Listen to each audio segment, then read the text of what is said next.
Hello ladies and gentlemen, welcome back to the channel. Tricky video is to come because we are on one of those very few occasions when I don't even know exactly, well, I know what I want to say, I just don't know how to, because I'm walking on a minefield here and I need to be very careful, but I also think that it's necessary that I address this problem if for no other reason than for my own sanity, because this is something that is quite close to my heart and I like to speak about things that I think matter a lot, especially when they are chess related. So yesterday in a very famous competition, a very famous chess player, no, stop that, I'm gonna start somewhere else.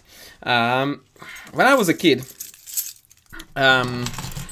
I used to read a lot of chess books. I still do. And I always read them for entertainment primarily. And my goal is very rarely to learn, although obviously I do like the fact if I learn. But I think I learned an awful lot about chess. And when I say an awful lot, I mean that whatever I know now about chess, a large chunk of that comes from when I was just reading chess because I so loved reading about chess. And then unconsciously, I learned a lot.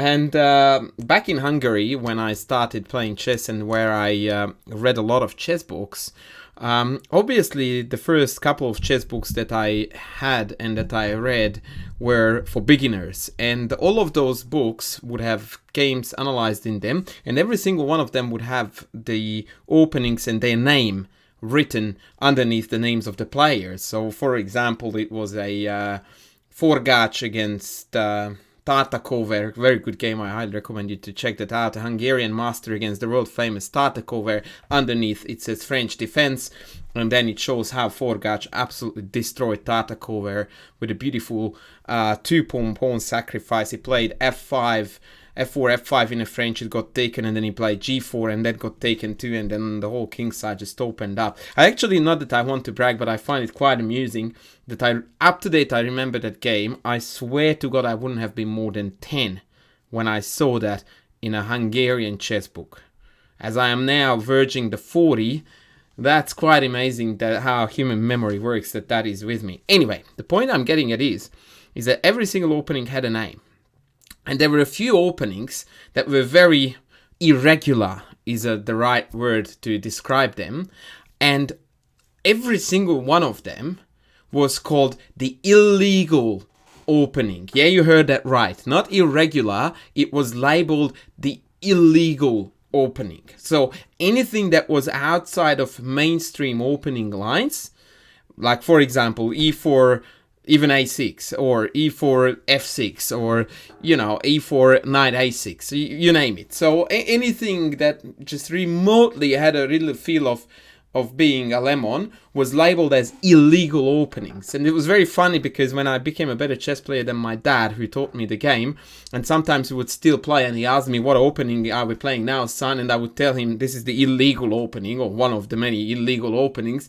He would sort of take offense or not quite understand what I mean by that, and I didn't know what I meant by it either. And actually, as I was driving today my daughter to her dance class, I was thinking about why on earth was it called illegal? Because irregular is the right terminology that we are looking for here, not illegal. And up to date, I don't know the answer. The only explanation I can think of, but I will actually do a bit of a research and I will speak to some of my better schooled Hungarian chess friends. But the only thing I can think of is that it was a mistranslation from a different book, whether it be English or Russian, would have been more likely back in the day in Hungary. Having said that, if it was Russian, it would have been less likely to mistranslate it than English. So I think it must have been an English book where they mistranslated the word irregular to illegal.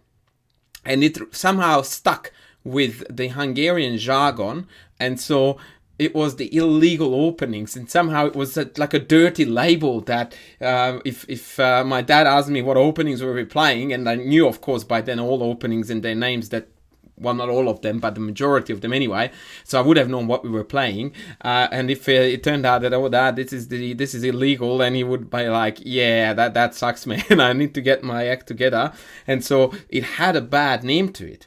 And interestingly, I find nowadays, and I don't know if it's only the English-speaking world that seems to pick up on this more so than the rest of the world, and I believe the answer to this hypothesis is a yes, that right now there is hardly any move under the sun that doesn't have some ridiculous name to it that either means absolutely nothing or has no meaningful reference.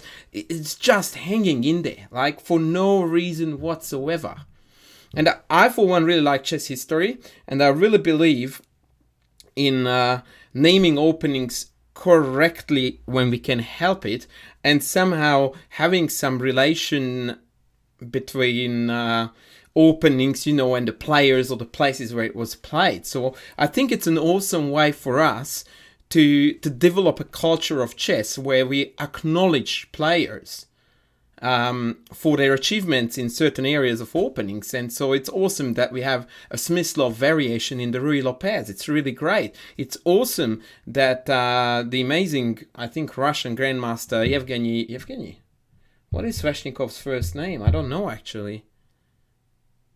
Shame on me. Anyway, so Sveshnikov, who is, a very, very, very cool Grandmaster, put so much work into that variation, and it bears his name. It's awesome. And I think it's only right that we try to stay on that path and recognize great players for their hard work in trying to invent things, putting the hard yards in, and so on and so forth. And so every time when I hear stuff like the fried liver and other absolutely ridiculous, totally meaningless stuff that sounds really cool when you say it to someone who has never seen chessboard in their life, but when really we are chess players among ourselves and we pretend at least that we are educated enough to know what we're talking about, and then we hear about fried liver and Bongcloud and whatever, I'm just like, what? Like, how is that a thing? Like, why do we feel the need to attach a name to every single stupid thing that we can chuck on the chessboard? There's no need for that. And in my opinion, we are actually doing a ginormous disservice to the likes of Smyslov, who developed a variation that starts on move 12 in the Ruy Lopez, and it bears its name. And now we're just like, 1A4 is called a blah. And I said, no, 1A4 doesn't deserve to be named. It's that simple, because it's garbage. And I know that I offend a lot of people potentially with it, but I am more than happy to bear that label that A4 is a garbage move, and therefore we are not naming it. And especially the same applies to E4, E5, King E2. Whoopsie daisies, I forgot that I can't make moves in OBS. King E2. This doesn't deserve to be named at all. It's a stain on chess. It is something that we should be utterly ashamed of. That A, it gets played, 2, that it has a name, 3, that this is the reason why a lot of people talk about chess. And I think that despite of my initial intention, I sort of managed to storm the barricades in a lot more aggressive fashion than I was hoping to deliver it, but unfortunately passion got the better of me. So the greatest problem with playing a move like this in any context at all, so I'm not talking about a competition that the whole world is watching with the absolute top grandmasters involved in totally irrelevant, or doesn't matter what, time control, whether it be blitz, bullet, 1 second per move or you die, whatever you call it, I don't care. It is not worthy of being present in any chess competition. It's not worthy of the most obscure chess club in the most obscure country that figured out that chess was a game yesterday. It's just not right. And in my opinion, chess shouldn't be known for this. And it's just bad commercial. And I know that bad commercial is still commercial, and it still serves the great purpose of making chess more and more popular. And it's amazing, absolutely awesome that chess now, due to various reasons, is experiencing a ginormous boom. This is a really, really cool thing, and I'm very happy for it. But unfortunately, when that happens, people who are basically the number one flag carriers of, or number 2 or 3 or whatever, but the top people who are actually causing this boom, they can't, in my opinion, be seen doing stuff like this. This is just terrible. And I tell you why. And I think it's very important that we understand why not even top players or, top 5 in the world players or whoever can be seen, but in fact anyone who respects himself, herself, and their opponents can be seen playing this.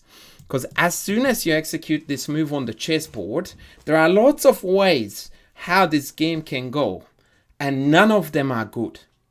There is no good outcome at all. Because let's see the options of what can happen. I play King E2, which is the worst move on the board. By far. Like, you can't play a worse move on move 2 after E4, E5 than King E2. So what I'm saying with this, not really, like not verbally, but by my actions, which very often speak louder than words, is that I'm so much better than you that I can beat you with this junk, which is extremely arrogant and ridiculously disrespectful. If we get beaten after playing King E2, then there is that beautiful emergency exit that, oh yeah, I just tried the Bong nonsense, it didn't work.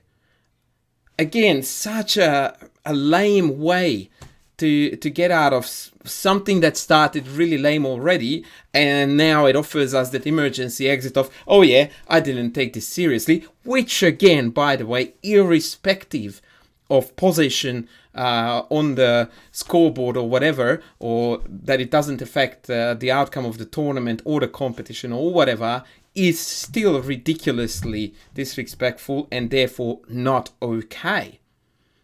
And really, in between these two, there are multiple ways how this can turn out, but as soon as I play King E2, the disrespect is there.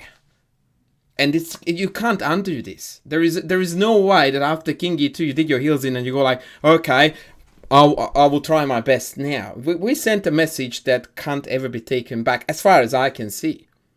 And maybe I am very dark and maybe I overreact to a situation like this, I don't know.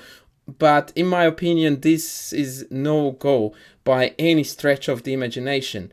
And if I try to think about other top athletes in the world in their respective sports, there is no way that I can think of. Maybe there is, and maybe the comments will lit up and remind me of similar disrespect. But I've never seen Roger Federer doing anything, remotely disrespectful on the tennis court. Or I have never seen, the Brazilian soccer team do anything that was disrespectful other than playing amazingly well and thus making the opponent look a little bit silly. But that's okay. Because if you make your opponent look silly by outclassing them, that's a different story, because you are there to play your very best. And if your very best is good enough to make your opponent look silly, so be it. That's totally okay.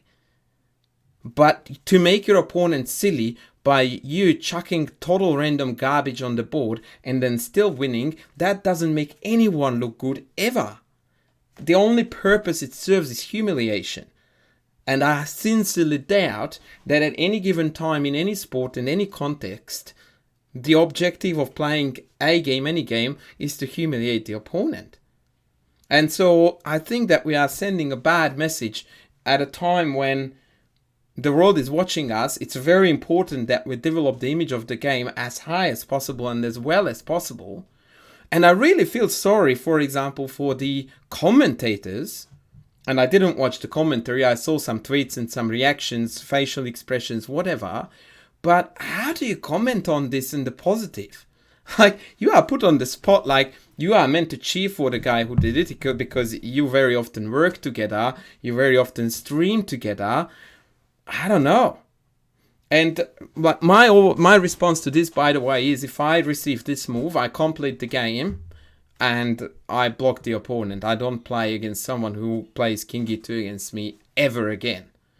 Because that's, to me, just an insult. If you absolutely destroy me by playing better, kudos to you, well done. But that, And I have a very firm opinion on this. So there are a lot of people who go like, yeah, it's Blitz, it doesn't matter. And I respect their opinion. I don't think that that is the way it should be looked upon. But it's cool. I've got a very firm stance on this one, which is that, no, you cross the line, you can't do that. Done. And that's what it is. So the refutation of this bong nonsense that you never ever had a name other than don't do this is that you just don't play. You finish the game. If you win, it's awesome. If you're not, you don't care. And no more. Thank you very much for coming. And we are not playing again. Obviously, you can't do that in a competition environment, because you are going to meet the same guy again and again and again, potentially. But for online chess, I'm like, nah, I'm here to play chess, not to participate in some kind of ridiculous attempt on humiliating both of us. That's a no-go. And on this note, just because I really, really want to send a positive message, despite of this whole shebang sounding rather negative, just yesterday I made a video about Richard Rapport, who every now and then amazes the chess world with his really genuinely unique and almost, I would say, never seen before style. Because although both Jobava that I mentioned in that video and Tal were similar in the way how they approach the game, his opening choices are just absolutely out there. But Richard Rapport plays a type of chess which is fully legit, it's acceptable, it's not disrespectful, it's amazingly unique, it's a true gem. It's really something that everyone is looking forward to. When that guy sits down to play chess, everyone knows that there is a good chance that something quirky, something weird is going to happen, but not something disrespectful. Something that I would be looking forward to, and in fact I'm every day now, to see if he can pull some genius move off. And by the time I published his game yesterday, he pulled an amazing tactics against Van Wely just a round later, also in an opening, where he played some really, really unusual stuff as black, easily equalized, then got far worse, and then just when it looked like Van Wely would get the better of him, Van Wely blundered into a beautiful tactic. So that is the type of unique that, in my opinion, the audiences of chess worldwide would be very happy to see, not King E2. King E2 casts a very dark cloud, pun intended, over the chessboard and over the world of chess, which currently is enjoying a lot of sunshine. And I think that this cloud needs to go. And on that note, just so that I once again finish on a positive note, check out the Rapport game. That's how you play awesome, unique chess. Thanks for watching. We'll be back with more soon. Bye.